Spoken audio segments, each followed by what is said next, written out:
কিতাবাহুম ওয়া লা ইউযলামুনা ফাতিলা। জোরে বলো সূরা বানী ইসরাইল 15 নম্বর পারা 8 নম্বর পৃষ্ঠা 3 নম্বর লাইনের 71 নম্বর আয়াত। এটা তাফসীর ইবনে কাসির। আল্লাহ পাক বলেন ইয়াউমা নাদউ, সেদিন আমি আল্লাহ ডাক দিব তোমাদেরকে কুল্লা উনাসিম বিইমামিহিম, প্রত্যেকটি মানুষকে তার নেতার সাথে। কার সাথে? কোন মানুষকে আল্লাহ একা ডাকবেন না, প্রতিটি মানুষকে আল্লাহ বিচারের জন্য ডাকবে তার নেতার সাথে। আগে নেতা, তারপরে কর্মী। এখন আপনার নেতা যদি হয় মদখোর, এদেশে আছে না নেই? আপনার নেতা যদি হয় গমচোর, আপনার নেতা যদি হয় কালো বিড়াল, আপনার নেতা যদি হয় এমন মানুষ যে বিড়ি খাওয়ার আগেই টাকা ভাগাভাগি করে নিয়েছে, এই লোকটার পেছনে যদি আল্লাহ আপনাকে ডাক দেয়, আমার মনে হয় কোন মদখোরের সাথে আপনাকে ডাকলে জান্নাত আল্লাহ দেবে। এই সহজ সহজ কথাগুলো বোঝেন না? সুতরাং এই মুহূর্তে সিদ্ধান্ত নেন, এটা দুনিয়ার কাজ না, নেতা নির্বাচন করা এটা আখিরাতের কাজ। কারণ কিয়ামতে আল্লাহ ডাকবেন আপনাকে নেতার সাথে। যেই নেতার সাথে ডাকবে, ওই নেতা যদি আপনার চরিত্রবান থাকে, ওই নেতা যদি আপনার বিশ্ব নবীর মতো নেতা হয়, কিয়ামতের দিন আল্লাহ বিচার না করে হিসাব না নিয়ে জান্নাত দিয়ে দেবে। বুখারী শরীফ লেখার আগে ইমাম বুখারী রাহমাতুল্লাহ আলাইহি একটা কিতাব লিখেছেন আল আদাবুল মুফরাদ। এর 6 নম্বর পৃষ্ঠা 3 নম্বর হাদিসের 3 নম্বর পয়েন্টে আছে, বিশ্বনবী বলেন বিনা হিসাবে 6 প্রকার মানুষকে আল্লাহ জাহান্নামে দিয়ে দেবে, হিসাবও নেবে না। 6 শ্রেণীর মানুষ বিনা হিসাবে জাহান্নামে যাবে। তার 3 নম্বর শ্রেণী তারা, এই পৃথিবীতে যেই মানুষগুলোর আদর্শ বিশ্বনবী ছিল না। এই কথাটাকে 100% সত্য না 98%? কারা কারা বিশ্বাস করেন দেখে হাত তোলেন তো। দেখেন তো হাত তোলেন কে, দেখেন।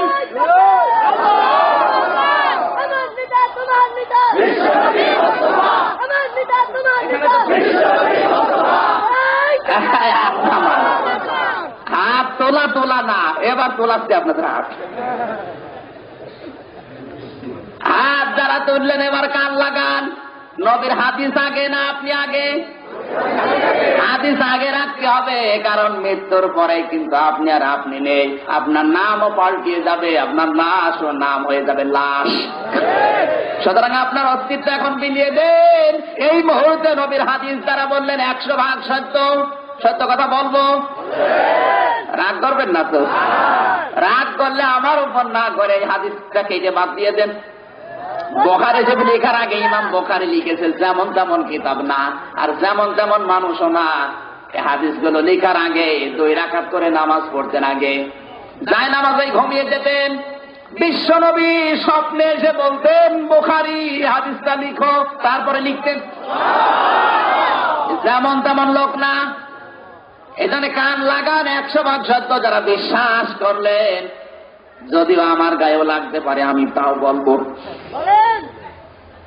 কিয়ামতের দিন মুহাম্মদুর রাসূলুল্লাহ সাল্লাল্লাহু আলাইহি সাল্লাম বাদ দিয়ে অন্য কেউ যদি পৃথিবীতে কারো আদর্শ হয়, ওই লোকটা হাসি হোক, গাজী হোক, নামাজি হোক, রোজাদার হোক, যাই হোক না কেন, আল্লাহ বলেন কোন হিসাবও নেবে না, আল্লাহ বিচারও করবে না।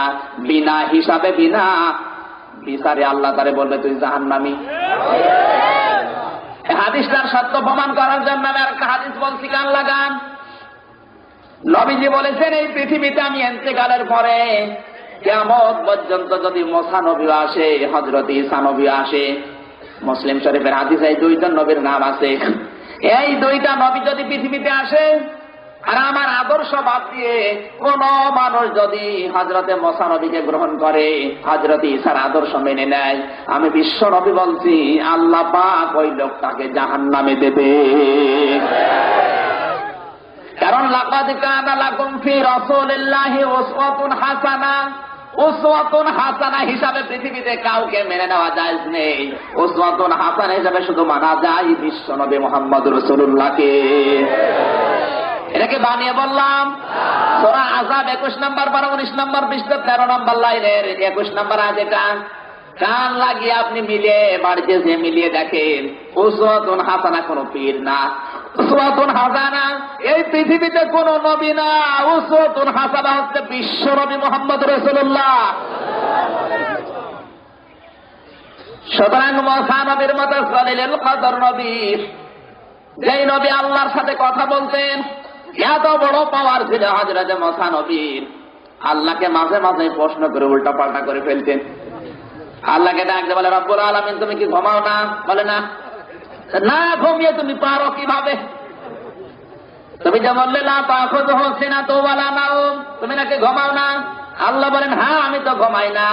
হযরত মুসা বলে, আমি আল্লাহ, হে আল্লাহ আমি তো বুঝি না, তুমি না ঘুমিয়ে পারো কিভাবে? আল্লাহ পাক বলেন, মুসা তুমি কি বিশ্বাস করো? বলে, হ্যাঁ বিশ্বাস করো। আমি নবী মানুষ, না বিশ্বাস করে উপায় আছে? বিশ্বাস যখন করো তোমাকে বোঝাতে আর বেশি দেরি হবে না। এক গ্লাস পানি হাতে নাও। হযরত মুসার হাতে এক গ্লাস পানি দিয়ে মুসাকে বললেন পানি ধরো, আর ঘুমকে বললেন মুসাকে ধরো। হযরত মুসা গভীর রজনীতে পানির গ্লাস ধরে আছে, ঘুম এসে চেপে ধরেছে, গ্লাস গেছে পড়ে টুকরা টুকরা হয়ে গেছে। হযরত মুসা ভয় পেয়ে, আল্লাহ পাক বলেন ভয় পাওয়ার কারণ নেই, এটা আমি একটা দৃষ্টান্তের জন্য তোমাকে দিয়েছিলাম। হে মুসা আমি যদি ঘুমিয়ে যাই পৃথিবীর সব সিগন্যাল উল্টা পাল্টা হয়ে যাবে। এইরকম প্রশ্ন করতেন আল্লাহকে। ডাক দিয়ে একবার বলেছে, রব্বুল আলামিন তুমি যদি মুসা হতে আর আমি যদি তোমার আল্লাহ হতাম, তুমি আমার কাছে কি চাইতে? আল্লাহ পাক বলেন, মুসা তোমার বর্ডার তুমি ক্রস করে এসেছো, কোনদিন তুমি মুসা আল্লাহ হতে পারবে না। আল্লাহ পাক বলেন, কোনদিন তুমি আল্লাহ হতে পারবে না। হযরত মুসা বলে, আল্লাহ আমি তো আল্লাহ হতে চাইনি, তুমি রাগ করো কেন? আমি বলেছি যদি আমি হতাম তাহলে তুমি আমার কাছে কি চাইতে? আল্লাহ পাক বলেন, মুসা তুমি তো কোনদিন পারবে না, তারপরেও তুমি যদি আমার আল্লাহ হতে, আমি যদি তোমার বান্দা মুসা হতাম, আমি তোমার মতো আল্লাহর কাছে দুইটা জিনিস চাইতাম, একটা হচ্ছে হায়াতে তাজ্জিবা আর একটা হচ্ছে সুস্থতা। হযরত মুসা বলেন, রব্বুল আলামিন আমি এইটাই তো জানতাম না তোমার কাছে কি চাইতে হয়। দোয়া করি তুমি আমাকে হায়াতে তাজ্জিবা দিয়ে দাও আর আমার শরীরটা তুমি সুস্থ রাখো। আল্লাহ পাক বলেন, মুসা তুমি বড় চালাক। এইরকম পাওয়ারফুল নবী ছিলেন, কোন সময় যদি শরীরে রাগ হতো চুল খাড়া হয়ে টুপি দিয়ে বেরিয়েছিল। ফেরাউনের বাবুর্চিকে এক থাপ্পড় দিয়ে দুনিয়া থেকে বিদায় করে দিয়েছিল। ওই দিন থেকে ফেরাউন মুসাকে দেখলেই ভয় পেত, না জানি আমারও দেয় কিনা, কারণ অত ছোটবেলা একটা খেয়েছে। কবরে যাওয়ার পরে মৃত্যুবরণ করবে। হযরতে আজরাইল মুসা নবীর কাছে এসে সালাম দেয়নি, এক থাপ্পড় দিয়ে ডান চোখ বের করে ফেলেছে। হযরত আজরাইল আল্লাহকে বলে, রব্বুল আলামিন এই দেখেন আমার চোখ। কিভাবে? গিয়েছিলাম মুসা নবীর কাছে, আমার থাপ্পড় দিয়েছে, বিয়াদবি করেছে। বলেন না কিভাবে মানলো? আল্লাহ তার দরবারে যাওয়ার সময় সালাম দিতে আমার মনে ছিল না।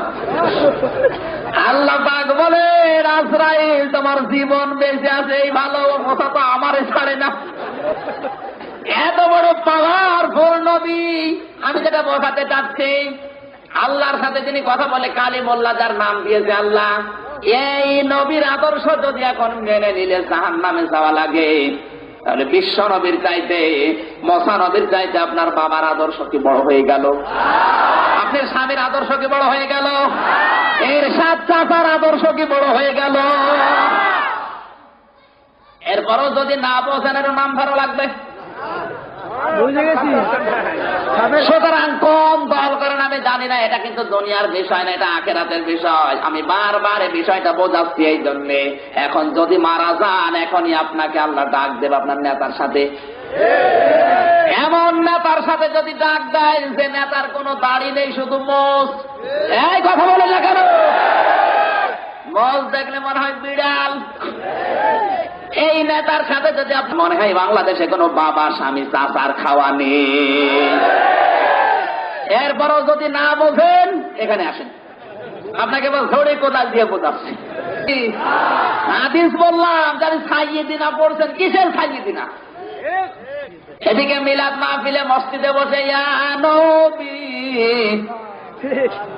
এরপরে গরম গরম জিলাপি। হ্যাঁ নবী, আপনি আমাদের খাইয়ে দেন, আপনি আমাদের নেতা, আপনি আমাদের মাওলানা। মাওলানা মানে আমির হামজা কি? মাওলানা অভিভাবক, গাইডলাইন যিনি দেন, পথ প্রদর্শন যিনি করান, তিনি মাওলানা। বিশ্বনবী এই পৃথিবীতে আমাদের মাওলানা, কারণ তিনি আমাদের পথ দেখিয়েছেন। কথা বলছেন না কেন? তিনি আমাদের গাইডলাইন দিয়েছেন যে এইভাবে চলো, জান্নাত পাওয়া যাবে, পাশিরা ওয়া নাজিরা। সুতরাং আল্লাহর নবীর গাইডলাইন যারা মানে না, তাকে যারা নেতা মানে না, এ মানুষগুলো দরুদ শরীফ পড়লেও রহমতের দৃষ্টি 10 বার কেন?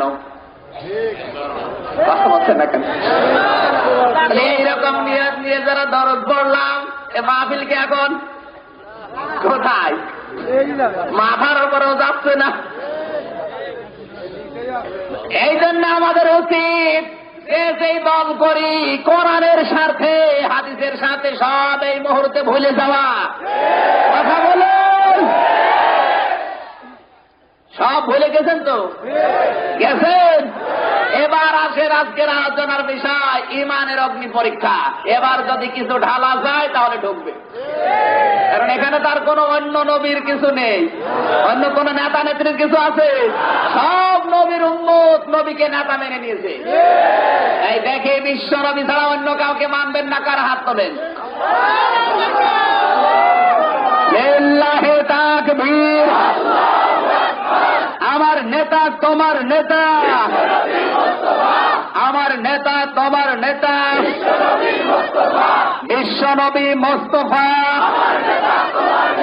লিল্লাহি তাকবীর। এই হাত নামারে বান। আলোচনার সাবজেক্ট কি বললাম? ইমানের অগ্নি পরীক্ষা। কারণ এই নবীকে নেতা মানতে গিয়ে সাহাবা একরামের জীবনে কি হয়েছে, ওইগুলো এবার কোরআন দিয়ে তোমাদেরকে বোঝাচ্ছি। শুনবেন তো? তেলাওয়াত করেন। আউযু বিল্লাহি মিনাশ শাইতানির রাজিম। বিসমিল্লাহির রহমানির রহিম। আলিফ লাম মিম। আহাসিবান নাসু আইয়ুতরাকু আইয়াকুলু আমান্না ওয়া হুম লা ইফতানুন। সাদাকাল্লাহুল আযীম। সূরা আনকাবুত। কোন সূরা বলেন তো? আনকাবুত। জোরে বলেন। আনকাবুত।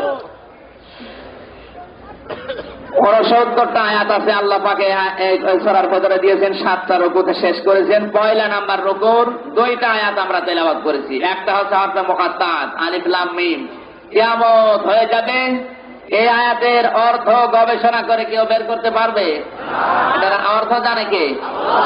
আজ অনেক দরবার থেকে ফকির ফাকরা যারা আয়াতের অর্থ বের করে। আল্লাহু আ'লামু বিমুরাদিহি। আসল অর্থ জানে কে? আল্লাহ এবং তার রাসূল জানে। পৃথিবীতে আর কাউকে অনুমতি দেয়নি যে অর্থ বের করার জন্য। আর এদের কাজ কাম নেই, কোরআন বোঝার চেষ্টা করে না। যেগুলো আল্লাহ নিষেধ করেছে ওইগুলোতে হাত দেয়। আহাসিবান নাস, আল্লাহ পাক বলেন তোমরা কি, মানুষ যারা আছে ওরা কি ধারণা করে, মনে করে আইয়াতুরাকু আইয়াকুলু আমান্না, যে ওরা শুধু বলবে যে আমরা ঈমান আনলাম। এ কথা বলার কারণে আমি আল্লাহ তাদের ছেড়ে দেব। অহুম লা ইফতানুন, কোন পরীক্ষা করা হবে না। কে বলছেন? আল্লাহ। জোরে বলেন। আল্লাহ। আমি আল্লাহ অবশ্যই তোমাদেরকে পরীক্ষা করব। কারণ এই পৃথিবীতে পরীক্ষা ছাড়া অতীতে কেউ জান্নাত পায়নি, এখন পাবে না, ভবিষ্যতেও পাবে না। এখন কেউ পাচ্ছে? অতীতের ইতিহাসের দিকে তাকান, এই পৃথিবীতে কেউ পরীক্ষা ছাড়া আল্লাহর জান্নাত পায়নি। উদাহরণ দিতে আমি বলি, এক যুবতী মেয়ে সুন্দর একটা কলসিতে, লাল কলসিতে পানি নিয়ে, মাটির কলসিতে পানি নিয়ে কাকে করে যাচ্ছে বাড়ির দিকে। এক যুবক রাস্তা দিয়ে যাওয়ার সময় দেখে সুন্দর কলসি ওই যুবতী মেয়ের কাকের উপরে। আফসোস করে বলে, রব্বুল আলামিন, তুমি যদি আমাকে মানুষ না বানিয়ে একটা কলসি বানাতে তাও তো এই যুবতীর কাকে চড়া যেত। কথা বোঝার চেষ্টা করেন, এখানে শিক্ষা। কলসের জবান খুলে গেছে মনে করেন, কলস তখন মানুষের ভাষায় ডাক দিয়ে বলে, যুবক, এই সুন্দরী রমণী গোসল করে নদী থেকে যায়, এর কাপড় ভেজা, শরীরও ভেজা, এর শরীর ভেজা, শরীরে আমি একটা মাটির কলসি আছে। এই দৃশ্য দেখে তোমার হিংসা হয়, তোমার আফসোস লাগে। তুমি কি জানো এই কলসি এই কাকে উঠতে কত পরীক্ষা দিতে হয়েছে? তুমি তো কিছুই টের পাও না রাস্তায় দাঁড়িয়ে। আমি তো এই মা কাকের উপরে ছিলাম না, এই যুবতীর কাকের উপরে উঠতে গিয়ে আমি ছিলাম একটা কাদা মাটি। সেখান থেকে আমার মনিব কোদাল দিয়ে, শাবল দিয়ে বিভিন্ন কায়দায় উলট পালট করে মনে করলাম এই মনে হয় শেষ হয়ে গেল, জীবনে আর আজরাইল আসবে না।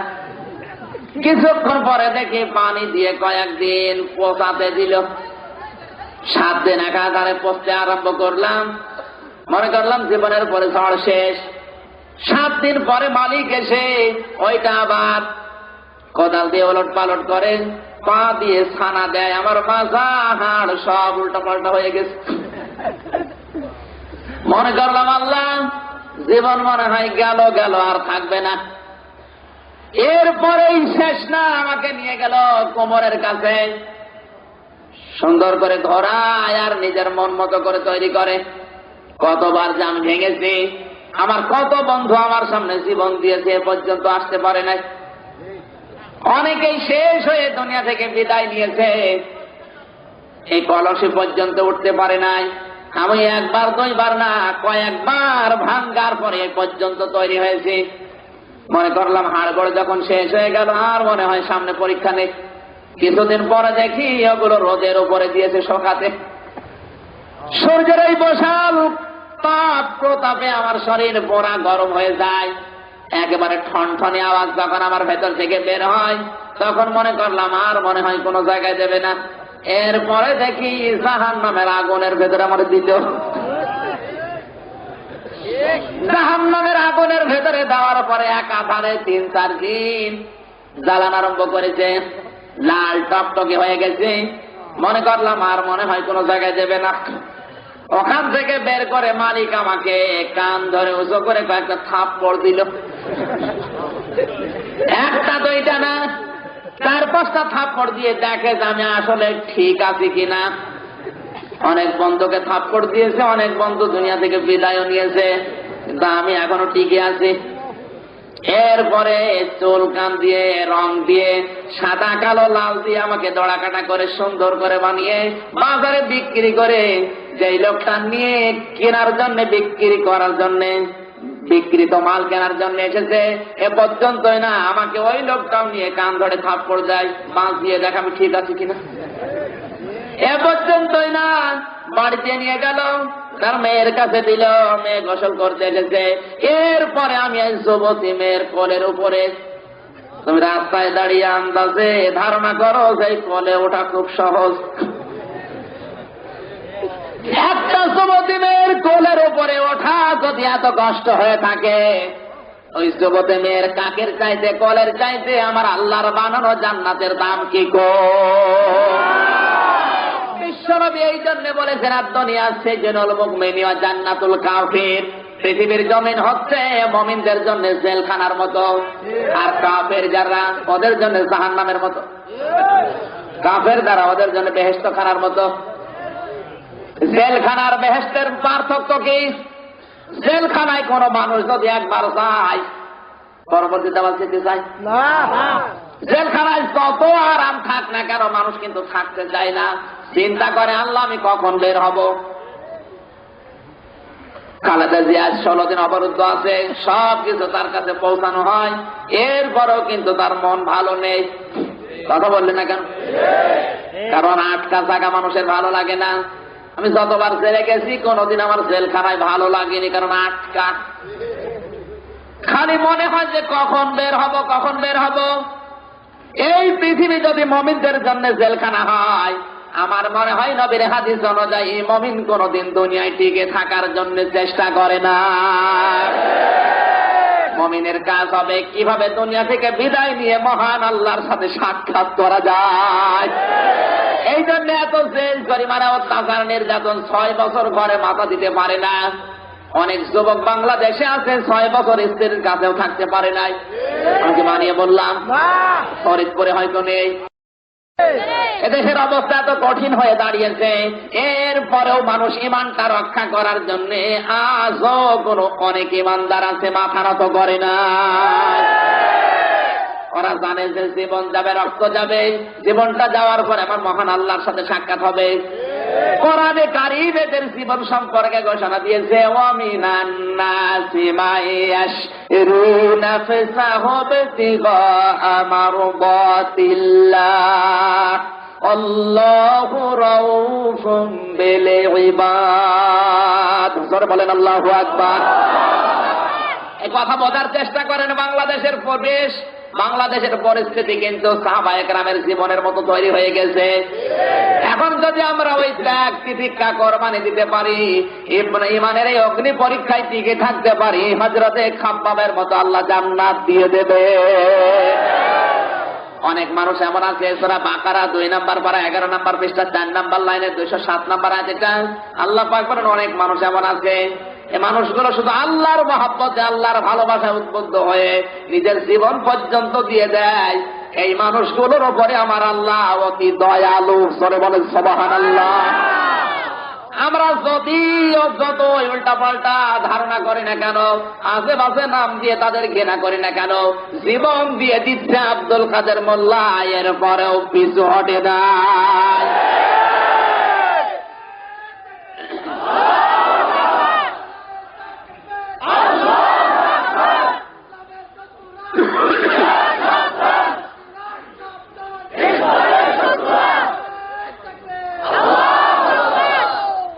আমার ভাইরা লাগান কান, কথা বোঝাচ্ছিলাম। আল্লাহ রাব্বুল আলামিন কাফেরদের জন্য পৃথিবীর জমিনটা দিয়েছেন বেহেশত খানা। কি খানা? কারীম বলেছে, খালিদিনা ফিহা লা ইয়াবগুনা আনহা হিওয়ালা। সূরা কাহফ 16 নম্বর পারা 3 নম্বর পৃষ্ঠা 13 নম্বর লাইনের শেষ নাম্বার উপরে 109 নম্বর 8 নম্বর আয়াতটা আল্লাহ পাক বলেন, কোন মানুষ যদি জান্নাতে যেতে পারে কোনদিন আর বের হতে চাইবে না। দুনিয়া যদি বেহেশতের মতো হয় কাফেরদের জন্য, এই জন্য দেখা যায় বাংলাদেশে যারা কাফের ওরা বাংলাদেশ ছাড়তে চায় না, দুনিয়া ওরা ছাড়তে যাবে না। টার্গেট দিয়েছে 50 সাল। ওদেরকে যদি বলা হয় আওয়াদু আহাদুহুম লাউ ইউআম্মারু আলফা সানা, 1000 বছর তোমাদের হায়াত বাড়িয়ে দেওয়া হবে, ওরা 2 হাত তুলে বলবে আলহামদুলিল্লাহ। আজ এই দেশের দিকে তাকান, কাফের যারা ওরা সহজে মরতে চায় না। কথা বলছে না কেন? কাফেররা সহজে মরতে চাচ্ছে। ওদের হায়াত যত বাড়িয়ে দেবেন ওরা তত খুশি। ওদের জীবনের টার্গেটও বেশি, এই করব সেই করব। দুনিয়ায় টিকে থাকার জন্য যাদের কাজকর্ম, আল্লাযীনা যাল্লা সা'য়ুহুম ফিল হায়াতিদ দুনিয়া ওয়া হুম ইয়াহসাবুনা আন্নাহুম ইউহসিনুনা সুনআ।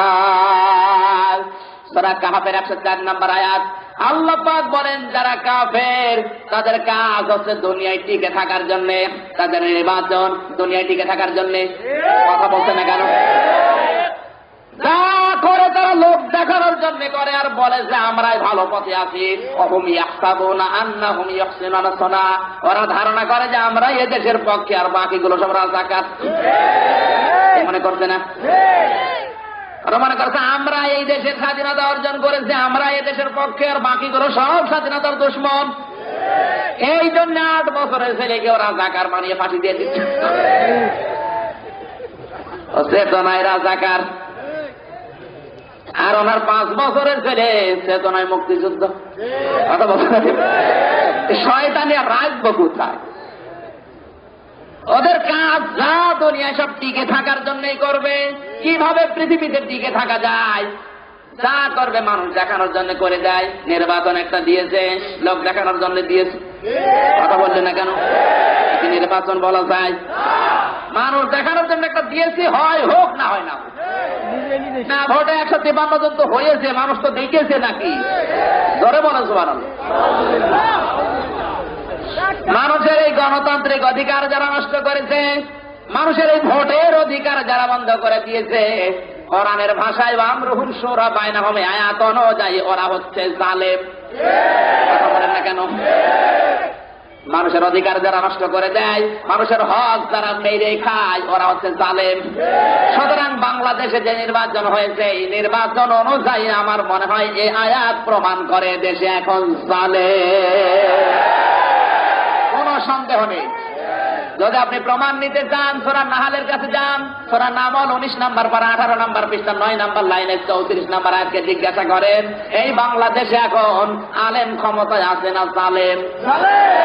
কোরআন বলেছে قالت إن الملوك إذا دخلوا قرية أفسدوها وجعلوا أعزة أهلها أذلة وكذلك يفعلون। আল্লাহ পাক বলেন, কোন জালেম যদি ক্ষমতায় বসে, এক নাম্বারে নির্বাচনের সময় যে ওয়াদাগুলি তারা জনগণকে দেয়, সব নির্বাচনের ওয়াদা ভঙ্গ করে। 10 টাকা কেজি চাল হয়ে যায়, কথা বলতে হবে। ঘরে ঘরে চাকরি হয়ে যায়, বিনা পয়সায় সার আমরা পেয়েছি। দুর্নীতি মুক্ত বাংলাদেশ হয়েছে, আরো দুর্নীতি যুক্ত হচ্ছে। যার এই দায়িত্ব দেয়, সেখান থেকে কালো বিড়াল বের হয়ে আসে। বিশ্বাস করবো কারে? মনে করলাম এইটাই মনে হয় ভালো, ইমান যখন নেই ভালো হবে, ওরে হলো টাটকা শয়তান। ভেসকিয়ে মুসলমানদের গালি দেয়। এই কথা বললে না কেন? আমি মনে করতাম যে আল্লাহ এ মনে হয় ভালো হবে, সবই যখন বিরিজ খেয়ে ফেলে এ মনে হয় ভালো হবে। ও আল্লাহ, দেখি ওর ভেতরে কালো বিড়াল বেশি। দায়িত্ব কারে দেবেন? যারে দেওয়া হচ্ছে সেই দুর্নীতি যুক্ত করে ফেলছে। অনেকে আবার এখন ডিজিটাল কায়দায় 1 টাকা 2 টাকা তুলে যাচ্ছে।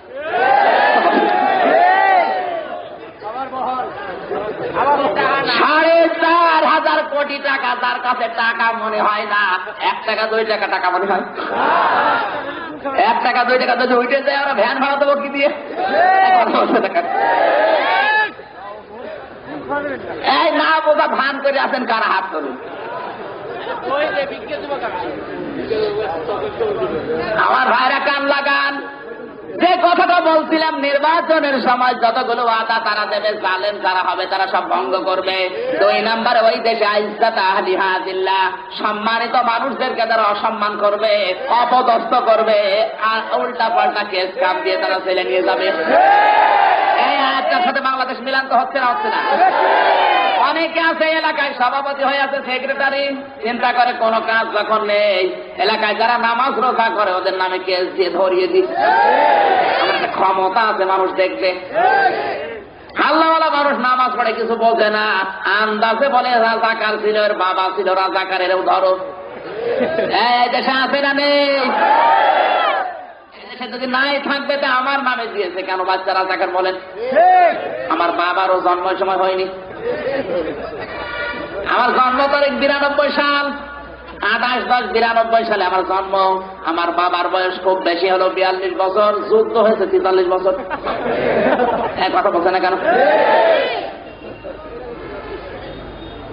এই যদি হয় দেশের অবস্থা, আমার মনে হয় ইজ্জত আহলিহা জিল্লাহ বাংলাদেশে 100 ভাগ মিলে গেছে। সম্মানিত মানুষ যারা সম্মান নেই, কথা বললেন না কেন? এদেশে যারা সম্মান পাওয়ার যোগ্য তাদের সম্মান আছে, যারা অসম্মানের পাত্র তাদের আজ মানুষ দেখলে সম্মান করে। পৃথিবীর নিয়ম হবে, ছাত্র যদি শিক্ষককে দেখে তাহলে আদব দেখাবে, সালাম দেবে, কথা বললেন না কেন? কিন্তু বাংলাদেশের নিয়ম দেখেন, অনেক ছাত্রকে শিক্ষক সালাম দিতে, বাবা তুমি কেমন আছো? বিশ্ববিদ্যালয় দেখি, স্কুল কলেজ বিশ্ববিদ্যালয় দিকে তাকান, ছাত্রকে দেখে শিক্ষক বলে বাবা তুমি ভালো আছো তো? ভয়ে। এই জন্য আশরাফ আলী থানভী লিখেছেন যে এই দেশে ছাত্র শিক্ষকের দাম সমান হয়ে যায়, যেই দেশে আলেমের দাম আর জালেমের দাম সমান হয়ে যায়, যেই দেশে নারী আর পুরুষের দাম সমান, ওই দেশে ইনসাফ বলতে কিছু থাকে না, থাকে সব অবিচার। এক মরিদ নিয়ে পীর সাহেব যাচ্ছে দেশে দেশে, এমন এক দেশে পৌঁছেছে যে দেশে তেলের দাম আর ঘির দাম সমান সমান। উনি লিখেছে কিতাবে, মরিদ রাখতে বলে হুজুর ঘির দাম যেহেতু সস্তা, ঘি খেয়ে মোটা হয়ে যাব। পীর সাহেব বলে দেখো ভুল করো না। মরিদ বলছে হুজুর আপনার কথা মানি না, কারণ ঘি যেহেতু সস্তা আমি মোটা হব। মনের মতো ঘি খাচ্ছে, কিছুদিনের পরে ভুড়ির ছায়ে জোতা, ঘাড়ের ছায়ে জোতা। আল্লাহর কি সারা ওই দেশে 2 চোর চুরি করতে গিয়ে এক বাড়ির প্রাচীর ছিল দুর্বল, এক চোর প্রাচীরের নিচে পড়ে গেছে মারা, আর এক চোর মামলা দিয়েছে হাইকোর্টে, যেই বাড়িওয়ালা দুর্বল করে প্রাচীর বানিয়েছে এই জন্য আমার চোরা বন্ধু মারা গেছে, আমি বিচার চাই। বিচারক ডাক দিয়ে বলে বাড়িওয়ালাকে ধরে নিয়ে আসো। বাড়িওয়ালা বলে স্যার আমার তো দোষ না, আমি তো মশলা ঠিকই দিয়েছি, দোষ হচ্ছে রাজমিস্ত্রির। ও কেন দুর্বল করে বানিয়েছে? বলে তোরে খালাস করে দিলাম নিয়ে আয়। রাজমিস্ত্রি বলে স্যার দোষ আমার না, দোষ আছে জোগাইলের, ও পানি বেশি দিয়েছে। জোগাইলে বলে দোষ আমার না, দোষ আছে ওই হাতিওয়ালার, আমি যখন মশলা তৈরি করি হাতি দৌড় দিয়ে বালতিতে লাথি দিয়ে পানি ফেলে দিয়েছে, তোরে মাফ করে দিলাম নিয়ে আয় হাতিওয়ালা। হাতিওয়ালা বলে দোষ আমার না, দোষ ওই মহিলার, ও স্বর্ণের অলঙ্কার পরে যাচ্ছিল, আমার হাতি ভয় পেয়ে দৌড় দিয়েছে। ঠিক আছে তোরে মাফ করে দিলাম, কোথায় সেই মহিলা? মহিলা বলে দোষ আমার না, দোষ আছে স্বর্ণকারের। স্বর্ণকার বেশি ঝনঝনে আওয়াজ দিয়েছে। কোথায়? স্বর্ণকার যখন এসেছে তাকিয়ে দেখে একেবারে হ্যাংলা, শরীর একেবারে চিকন। ফাঁসির জন্য দড়ি নিয়ে আসা হলো, তোর ফাঁসি হবে কারণ তুই বেশি দিয়েছিস ঝনঝনে আওয়াজ, এর জন্য তোরা মারা গেছে। দড়ি নিয়ে আসা হলো বিদেশ থেকে, দড়ি ওর গলায় যায়, দড়ি বেরিয়ে যায়, গলার সাথে দড়ির মিল নেই। জল্লাদ ডাকতে বলে স্যার আপনার রায় তো কার্যকর হয় না। বলে কেন? এ দড়ির সাথে গলার মিল নেই। জজ বলে না আমি রায় দিয়েছি, কার্যকর হতে হবে। এরকম মোটা গলা পাওয়া যায় কোথা ধরে নিয়ে? সারা দেশ খোঁজার পরে দেখা গেল ওই সেই মরিদ কে খেয়ে মোটা হয়েছে। ওরে ধরে নিয়ে আসার পরে বলে তোর ফাঁসি হবে। বলে আমার অপরাধ, তোর ঘাড় মোটা। ফাঁসির দড়ি গলায় দেবে, তাকে দড়ির সাথে গলার একেবারে মিল। ফাঁসি দেওয়ার সময় বলে তোর জীবনের শেষ কথা কি? বলে শেষ কথা আমার পীর সাহেব কোথায় আমি দেখবো। নিয়ে পীর সাহেব কোথায় আছে? পীর সাহেব যখন এসেছে বলে হুজুর এই দেখেন আমার অবস্থা, কোন দোষ করিনি, এরপরেও 1 লক্ষ মা বোনের ইজ্জত হরণের দায়িত্ব দিয়েছে আমার। 1 লক্ষ মা বোনের ইজ্জত হরণের কেস যদি আমার নামে থাকে, প্রতিদিন আমি 313টা করে ধর্ষণ করিস। আমার মাজা থাকার কথা, কথা বলছে না কেন? দেশে জাতির পিতা তো আমার হওয়া দরকার।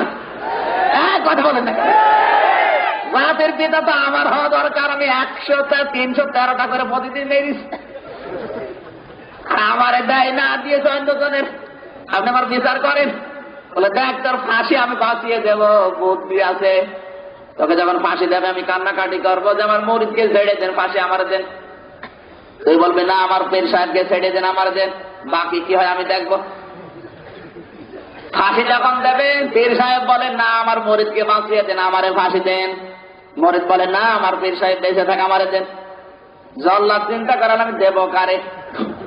জজের কাছে বিচার করো, জজ বলে ভেতর রহস্য আছে, দাঁড়া বাদশার কাছে যাই। বাদশাহ বলে দাঁড়া আমি আগে জিজ্ঞাসা করি।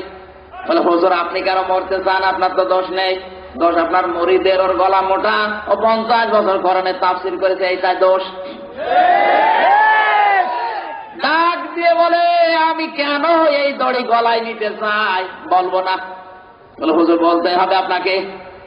হুজুর ডাক দিয়ে বলে বাদশাহ নামদার আমি চোখ বন্ধ করে দেখলাম, এই দড়ি যে গলায় নেবে মরার সঙ্গে সঙ্গে সে জান্নাত পেয়ে যাবে। বাদশাহ ডাক দিয়ে কত আকাম করলাম জীবনে, জসিমের মতো মানুষকে রাজপথে হত্যা করার পরে ড্যান্স দিলাম, মাফ হবে কিনা জানি না। যত আকাম জীবনে করেছি মাপ পাওয়ার সম্ভাবনা নেই। এই দড়ি গলায় নিয়ে যদি মরার পরে জান্নাত পাওয়া যায়, ফাঁসি কারো দেওয়ার দরকার নেই, আমারে দে। ফাঁসি হবে কার, হচ্ছে কার। দেশে তেলের দাম ঘির দাম সমান, যে দেশে নারী পুরুষের দাম সমান, ফাঁসি যারা দিতে চায় ওর হবে না, ফাঁসি হবে কিন্তু ওই রকম একজনের। আরো নিচে নামা লাগবে। আমার ভাইরা এই জন্য কান লাগাতে হবে। আল্লাহ রাব্বুল আলামিন বলেন, জালেম ক্ষমতায় গেলে ওদের 2 নম্বরের কর্মসূচি হবে সম্মানিত মানুষদের ধরবে আর জেলখানায় নিয়ে যাবে, অপদস্থ করবে। বাংলাদেশের সম্মানিত যাদেরকে আল্লাহর ফেরেশতারা সম্মান দেয়, এদের আজ রাজাকার বানিয়েছে, এদেরকে বানিয়েছে জঙ্গিবাদ। এদের কাছে বোমা তালাশ করে। এই কথা বলছে না কেন? শয়তান ডক্টর আসগর আলী ঢাকা বিশ্ববিদ্যালয়ের অধ্যাপক ঘোষণা দিয়েছিল, এই মরহুম ডক্টর আসগর আলী শয়তান যে মাদ্রাসাগুলো বাংলাদেশে বন্ধ করে দাও। সাংবাদিকরা জিজ্ঞাসা করে, কেন বন্ধ হবে মাদ্রাসা? এরা তো আল্লাহর নবী, বিশ্ব নবী মোহাম্মদ রাসূলুল্লাহর অনুসারী। এই ডক্টর শয়তান আসগর আলী বলেছে, এই ছাত্রগুলো মাদ্রাসায় যারা লেখাপড়া করে সেই নবীর অনুসারী, ওই নবী মোহাম্মদ ছিল বড় সন্ত্রাসী। তার বিচার বাংলাদেশে হয়নি যে নবীকে সন্ত্রাসী বলে গালি দিয়েছে। এই দেশে বিচার হয় এই দেশে যদি কেউ শেখ মুজিবকে গালি দেয়।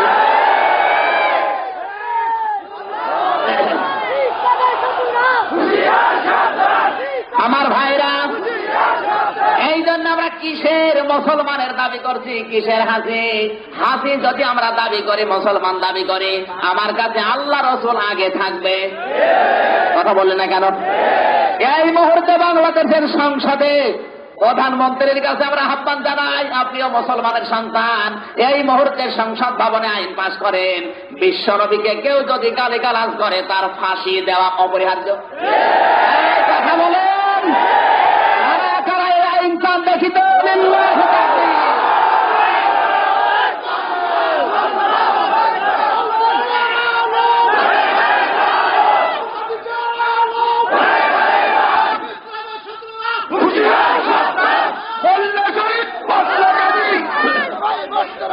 আমরা সবাই মরতে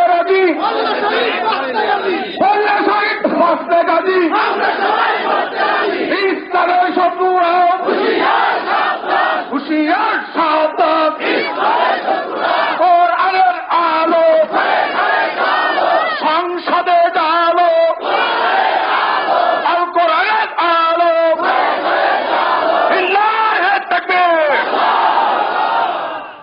আমার মনের যাতে কবুল করে নেবে। নিঃস্বার্থ ভাবে আমরা দিয়েছি, কোন স্বার্থ আছে আমাদের? পরে বলুন, বঙ্গবন্ধুকে গালি দিয়ে যদি তার ফাঁসি হয়, বিশ্বনবীকে গালি দিয়ে তার ফাঁসি দেওয়া লাগবে। কারণ এই পৃথিবীর সব নেতার চাইতে আমাদের নেতা মোহাম্মদ রাসূলুল্লাহ সবার উপরে। কথা বলেন। আর একে ফাঁসি দিয়ে গালি দেওয়ার পরে আজও পর্যন্ত জেলখানায় জীবিত আছে, কোলাঙ্গারের ফাঁসি হয় না। আপনি এই দেশের কোন নেতা নেত্রীকে গিয়ে গালি দিয়ে দেখেন তো আপনার কি হয়। আমাদের এই মুহূর্তে সিদ্ধান্ত নেওয়া দরকার, পৃথিবীতে জালেম যারা আসবে, যুগে যুগে তারা সম্মানিত মানুষদের অসম্মান করেছে, কিয়ামত পর্যন্ত তারা করবে। 3 নম্বরে আল্লাহ পাক বলেন, রব্বুল আলামিন বলেন, 3 নম্বরে জালেমদের কাজ হবে এই পৃথিবীর ময়দানে সব জায়গা তারা বিশৃঙ্খলা তৈরি করবে। আমরা যে উশৃঙ্খল না পৃথিবী প্রমাণ পেয়েছে, পাইনি? কোরআনের উপরে আমাদের বিশ্বাস আছে অগাধ, কারণ কোরআন বলেছে আল্লাযীনা ইউকিমুনাস সালাতা ওয়া ইউতুনাজ যাকাতা ওয়া হুম রাকিউন, সূরা মায়েদা 55 নম্বর আয়াত। আল্লাহ পাক বলেন যারা ঈমানদার ওদের 2টা গুণ থাকবে আর একটা বৈশিষ্ট্য থাকবে। 1 নাম্বার ওরা নামাজ কায়েমের আন্দোলন করবে, 2 নম্বরে যাকাত ভিত্তিক অর্থনীতি কায়েম করবে, কিন্তু তারা হবে নম্র, ভদ্র, শৃঙ্খলাবদ্ধ। বাংলাদেশে আজ আমরা শৃঙ্খলাবদ্ধ, এই জন্যই কাফেরদের কিছু বলি না। আমার মনে হয় যা অত্যাচার হয়, যত নির্যাতন হয়, 14 টুকরো করলেও গাছ হাল মেটে না। আপনি তো কিছু টের পাচ্ছেন না। যা হয় এই দেশে, ওদেরকে যদি টুকরা টুকরা করা হয়, তারপরেও এই কাফেরদের মেরে ফেললেও গার হাল মেটবে না। কিন্তু যেহেতু আমরা আল্লাহর কোরআন বিশ্বাস করে আছি, অহম রাকিউন, আমরা নম্র, ভদ্র, উশৃঙ্খল না, এই জন্য এখনো দেশ ঠান্ডা আছে। এ কথা মনে করার কোন কারণ নেই যে যত কিছু করছে কিছুই তো হচ্ছে না, আরো বেশি চালায়। মুসলমানদেরকে রাগাত চিন্তা করেনি যে বের হবে কিনা, ওপর দেওয়ার পরে ভেতর যার বের হয় না, আটকে গেছে। একদিন 2 দিন 3 দিন আমার বানরের পায়খানা বন্ধ, বানর মারা যাবে, চিল্লা পাল্লা করে, বের তো হয় না। বহু চেষ্টা করে শেষ পর্যন্ত হাসপাতালে নিয়ে পেছনে ফিরিয়ে তারপরে আম বের করি।